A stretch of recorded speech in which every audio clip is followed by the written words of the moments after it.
welcome to AM Buffalo this morning. Dr. Bernard Hodges, Dr. Terence Ferguson from Nat Geo Wild's Critter Fixers Country Vets. Guys, welcome to the show. Hey, Melanie, thanks so much for having us. Just straight off the bat, I want to know, Dr. Ferguson, why do chickens not like you? Chickens, they don't like me.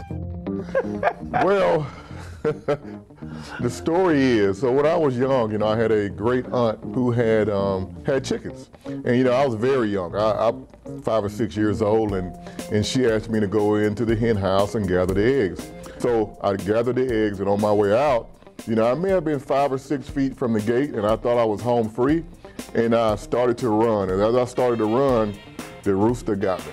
It's not all chickens though, it's just roosters. They're like mean. When you're young, you kind of group them all together when I was young. I didn't, chicken from a rooster, I was just afraid, but I'm getting better. But Mel, be pleased to know for season 3, I have him in a chicken rehab program.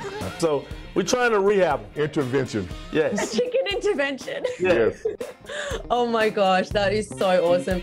You guys are really trailblazers. You probably talk about this a lot. 2.1% of veterinarians are African American. How important is it for you to be mentors? It's very important. Even before the show, we have what we call a Critter Fixer family tree.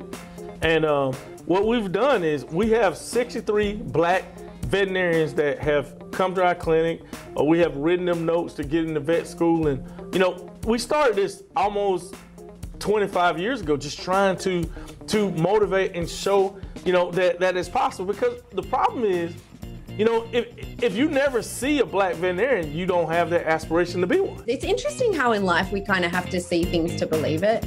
I mean, Right. For both of you, obviously you didn't have a lot of people that you could look up to who looked like you growing up. What was it that got you through to get you to this point? You're both phenomenally successful. For me, I've wanted to become a veterinarian since I was 7, 8 years old, but it wasn't until I was a junior in college that I saw my first black veterinarian.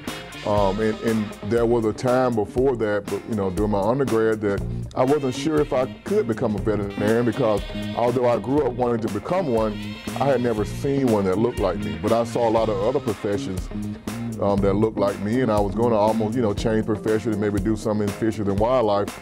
And it wasn't until I met that black veterinarian who persuaded me to continue, the track to become a veterinarian. Dr. Bernard Hodges, you, I want to say this because Dr. Ferguson, you were saying that you were thinking of getting into fisheries and wildlife, but maybe that's what you should have done, because you were a big fish fan. You wanted to be like the next Jacques Cousteau. I did. I wanted to be the first black Jacques Cousteau. I thought I was going to make a voyage through the oceans and see all these strange fish. And, I went to Nepal and did an aquaculture program, halfway across the world. So we know that you hate chickens. Well, not hate chickens, that's a strong word, Dr. Ferguson, but what's your favorite animal? My favorite animal probably would be dogs, kind of traditional. I even like the chickens. I just don't think they like me. The intervention plan is getting better. It's working. It's working. Yeah. Oh my gosh, I could talk to you guys forever because you have such interesting backgrounds and stories, but at least we can watch you Saturdays at 9 p.m. on Nat Geo Wild. So happy we can see you on our TV every week.